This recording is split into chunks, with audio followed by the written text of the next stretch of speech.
جناب حضرت مولانا فضل الرحمان صاحب کی پاکستان کے لیے کیا خدمات ہیں اور آپ ان کی لیڈرشپ کو کس طرح دیکھتے ہیں؟ الحمدللہ، اللہ کا شکر ہے، اللہ کا فضل احسان ہے کہ آج آواز بہاولپور چینل نے جیسے اور لوگ بڑے بڑے صحافی اور بڑے بڑے چینل مولانا کے شخصیت کے بارے میں سوالات اور مولانا کے کردار کو جاننا چاہتے ہیں، جی آپ نے بھی اسی طرح کا کوشچن کیا ہے۔ جی سر۔ مولانا کی ذات جو ہے اس وقت وہ قومی لیول کی نہیں ہے، بلکہ اللہ رب العزت نے ان کو اپنے کردار، خلق خدا کے، مخلوق کے مظلوم انسانیت کے ساتھ ان کی آواز ملانا، ان کا دکھ میں شریک ہونا، ان کا درد کے ساتھ شریک ہونا، ان کی جمعیت علماء اسلام جس کے وہ ہیڈ ہیں جی اور اس کے صدر ہیں، اس کے امیر ہیں، جی تو حضرت کے اس پوری جماعت کو سوچ فکر میں بچے بچے کو انہوں نے پوری انسانیت کے دکھی انسانیت کے لیے ایک فکر نصیب فرما دی ہے، چونکہ وہ ایک عظیم خاندان کے بیٹے ہیں جی اور ایک عظیم باپ کے بیٹے ہیں، اور اس باپ کے بیٹے ہیں جس باپ نے اپنے کردار کے اعتبار سے ملک کی فلاح کے لیے، ملک کی بھلائی کے لیے اپنے جیسے پاکیزہ لوگوں کو ساتھ ملا کے، جو حضرت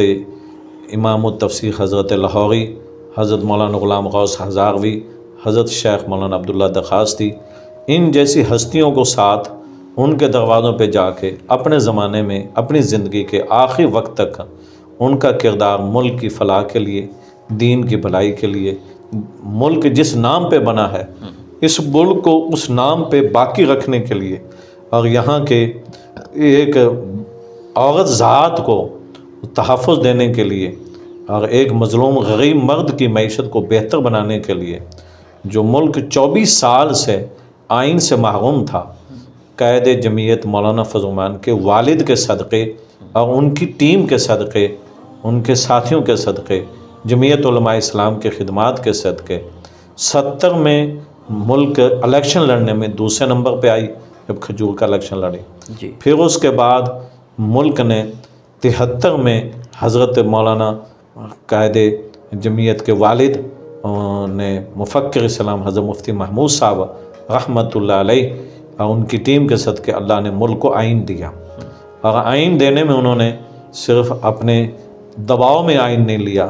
بلکہ ملک کی جتنی بھی سیاسی جماعتیں تھیں اس وقت 8-9 جماعتیں جتنی بھی، جی چاہے وہ سیکولر ذہنیت کی تھی، چاہے جو بھی، آئین متفقہ صدی ان سب کے دستوں کی منظور شدہ کے ساتھ بدقسمتی شومیہ قسمت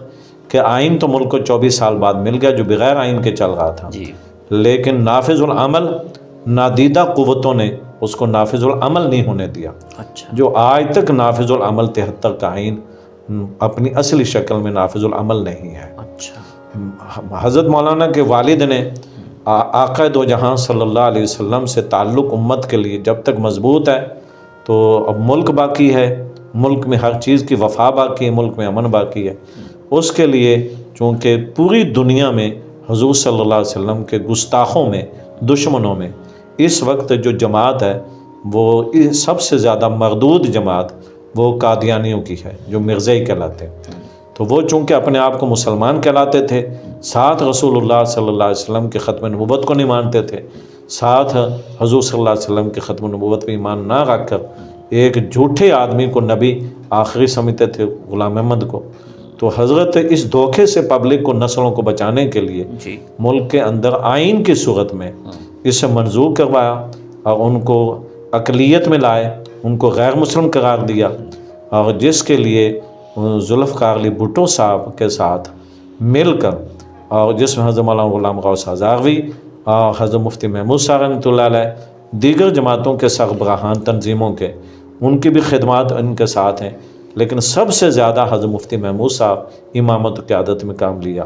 آقا دو جہاں صلی اللہ علیہ وسلم کی ختم نبوت کو پاکستان کی دھرتی پر پوری دنیا میں بحیثیت آئینی طور پر ایک قانون بنا دے، گستاخ رسول اور ختم نبوت کا منکر کافر ہے، آخری نبی امام الانبیاء خاتم الانبیاء ہیں، اور چونکہ وہ بھی حضرت مفتی صاحب کے والد حضرت مولانا فضل الرحمان کے والد کی وجہ سے۔ مولانا فضل الرحمان صاحب کو پیدائش اس باپ کے گھر میں ہوتی ہے جس میں ان کی گھٹی میں، ان کے خون میں غریب کی محبت، مظلوم کی محبت، ظالم کے خلاف نفرت، اور ظالم کسی بھی شکل میں ہو، وہ چاہے مسلمان ہونے کی شکل میں ہو، ظالم چاہے وہ غیر مسلم کی شکل میں ہو۔ تو مولانا نے اپنی جماعت کے منشور میں بنیادی طور پر معیشت کو بہتر بنانا، ظالم کے خلاف کھڑے ہونا، مظلوم کی مدد کرنا، مولانا نے چونکہ اپنے منشور، جماعت کے منشور میں اسے سر فہرست رکھا، اور اس ملک میں خدا کی دھرتی پر خدا کا نظام قائم کرنا، یہ جب انہوں نے منشور میں شامل کیا تو ان کے ہر ورکر میں جب آیا، مختلف مولانا پہ جتنے مشکل وقت آیا ہے، آزمائشیں آئی ہیں، مولانا پہ 4 اٹیک بھی، حملے بھی ہوئے، قاتلانہ حملے ہوئے، لیکن اللہ نے ان کی حفاظت فرمائی۔ مولانا کے سینکڑوں اس وقت لوگ شہید کر دیے گئے دباؤ میں کہ مولانا اپنے اس منشور سے پیچھے ہٹیں۔ ان پہ انٹرنیشنل لیول پر عالمی اسٹیبلشمنٹ کے ذریعے سے بھی دباؤ ڈالا گیا، دوستوں کے ذریعے سے بھی دباؤ ڈالا گیا، لیکن مولانا نے یہ صاف صاف ایک جملہ ان کی زبان پہ چلتا ہے، وہ یہ ہے کہ تم نے جو عہد و پیمان امریکہ میں، برطانیہ میں، یورپ میں جا کے کیے ہیں، میں نے گنبد خضرا کے سائے میں حضور کے روضے کے سامنے قسم کھا کے آیا ہوں کہ میں نے وفا آپ کے طریقے سے کرنی ہے، اور آپ کے طریقے میں مظلوم کی محبت ہے، ظالم کے خلاف نفرت ہے، آپ کی محبت غریب کے ساتھ نفع پہنچا، دین کی سربلندی کے لیے اور اپنے ملک سے وفا کے لیے۔ چونکہ مولانا اس مشن پہ ہیں، چونکہ مولانا ایک ایسے گھرانے میں پیدا ہوئے، اور انہوں نے ملک کے اندر جب بھی اداروں کی عزت پہ حملہ ہوا، اداروں کو غیر مؤثر کرنے کی کوشش کی گئی، مولانا ملک میں اکیلا انسان ہے، اس کی اکیلی جماعت ہے کہ میں خود اس جماعت کا ایک ذمہ دار بھی ہوں،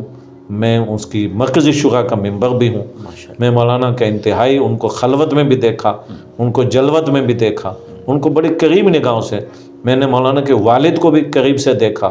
اور مولانا کے والد کے ساتھ ایک سفر بھی کیا، اور چونکہ میں ان کو خاندانی طور پر جانتا ہوں، صرف جماعت کا ورکر ہونے کی حیثیت سے نہیں،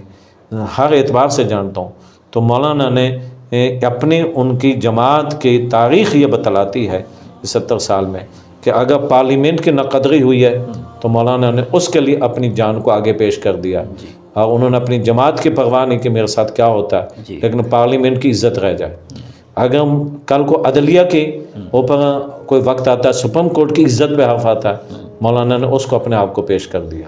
اگر میری فوج کے مقام پہ ادارے پہ کوئی ادارے کی بدنامی ہوتی ہے، ادارہ بدنام ہوتا ہے، تو مولانا نے افراد سے تو دشمنی مول لی ہے، لیکن اداروں سے دشمنی مول نہیں لی، ادارے کی عزت آبرو کے لیے اپنے آپ کو پیش کیا۔ تو فوج کے ادارے کی عزت کے لیے آج کے دن تک مولانا سے زیادہ وفادار کوئی نہیں، پارلیمنٹ کی عزت کو بچانے کے لیے مولانا سے زیادہ وفادار کوئی نہیں، اور عدلیہ کی وفاداری، عدلیہ کی عزت بچانے کے مولانا سے زیادہ آج مولانا اپنی سوچ اور فکر کے اعتبار سے، سیاسی طور پر اپنی حکمت عملی دانائی کے اعتبار سے ملک میں استاذ الکل کی حیثیت رکھتے ہیں، امام الکل کی حیثیت، چاہے جتنی جماعتیں ہیں، مولانا کی سوچ اور فکر کو اپنے لیے امام سمجھتے ہیں، اور آج اللہ نے ان کو انٹرنیشنل لیول پہ ان کو دیکھا جاتا ہے ان خدمات کے اعتبار سے۔ اسی وجہ سے ان کے ورکر کی دشمنی، ان کے ورکر کو غیر محفوظ کرنا، ان کے ورکر کے ساتھ خوف و ہراس پھیلانا، عالمی اسٹیبلشمنٹ ہمارے ملکی اداروں میں ایسے افراد کو لے کر ان کے خلاف خوف و ہراس پھیلانا انہی خدمات کی وجہ سے۔ اچھا ٹھیک۔ اچھا سر، مولانا صاحب نے حال ہی میں جو آئینی ترمیم ہوئی تھی اس میں سود کے خاتمے کے لیے بھی بات کی تھی، اس حوالے سے بھی کچھ بتائیں۔ یہ بھی ہمارا ایک سالوں سا مسئلہ تھا، بلکہ ملک کا بنیادی مسئلہ تھا کہ سود کا خاتمہ۔ ملک کی معیشت کبھی بھی بہتر نہیں ہو سکتی، کیونکہ امام الانبیاء سید الانبیاء نے فرمایا سود مال کو گھٹاتا ہے، بڑھاتا نہیں ہے، چاہے وہ قومی لیول کا مال ہو چاہے انفرادی مال ہو۔ ایک فرد اگر سود میں مبتلا ہوتا ہے تو فرد کی معیشت تباہ ہوگی، اور ایک وقت نسل کی تباہ ہوگی۔ اگر ملک سودی نظام میں رہتا ہے تو ملک کی معیشت تباہ و برباد ہوگی، اور مسلمان ہو کر تو ایک سالوں سے کوشش چل رہی تھی، اور اس کو کوئی ایسا نظریاتی اسلامی نظریاتی کونسل میں بھی بارہا مرتبہ اس پہ بہت کچھ تجاویز تھیں جو پارلیمنٹ میں آ چکی تھیں، جی لیکن تجاویز زیر بحث نہیں لائی جا رہی تھیں۔ مولانا کو اس 26ویں ترمیم میں اتنی پیشکشیں ہوئیں جی مولانا نے اپنی تمام تر پیشکشوں کو، جی تمام تر عہدوں کو، تمام تر چیزوں کو قربان کر کے جی سب سے زیادہ توجہ دی کہ دنیا میں آنے والا جو وقت ہے ملک وہی مضبوط ہوگا جس کی معیشت مضبوط ہوگی۔ جی میرے ملک جب تک معیشت مضبوط نہیں ہوگی اس وقت تک میرا ملک آگے نہیں جا سکتا۔ تو ملک کو معیشت مضبوط کرنے کے لیے انہوں نے رہنمائی لی اپنے نبی سے، امام الانبیاء، سید الانبیاء، خاتم الانبیاء۔ پھر قرآن کریم میں واضح طور پر فیصلہ موجود ہے، جی پھر اس کو دلائل کے ساتھ ثابت کر کے کہا ساری پیشکشوں کو ٹھکرا سکتا ہوں، ملک کو سود سے پاک کرو۔ سود سے پاک ہونے کے بعد جب ایک سود سے پاک ہو کر قوانین بنیں گے جی اور اسلامی معیشت کے مطابق اور تجارتی قوانین بنیں گے تو ملک ترقی کرے گا، ملک کی خوشحالی ہوگی۔ جب ملک ترقی خوشحالی کی طرف جائے گا، اس نوسط سے نکلے گا، تو لہذا انہوں نے اپنی شرائط میں اس کو مہینہ بھر تمام تر پارٹیوں کے اپنے دروازے پر جی تمام تر بحث مباحثوں کے بعد انہوں نے دو چیزوں کو بنیاد بنایا۔ جی ایک تو یہ کہ جس جگہ سے درس امن کا ملتا ہے وہ درسگاہ محفوظ ہونی چاہیے،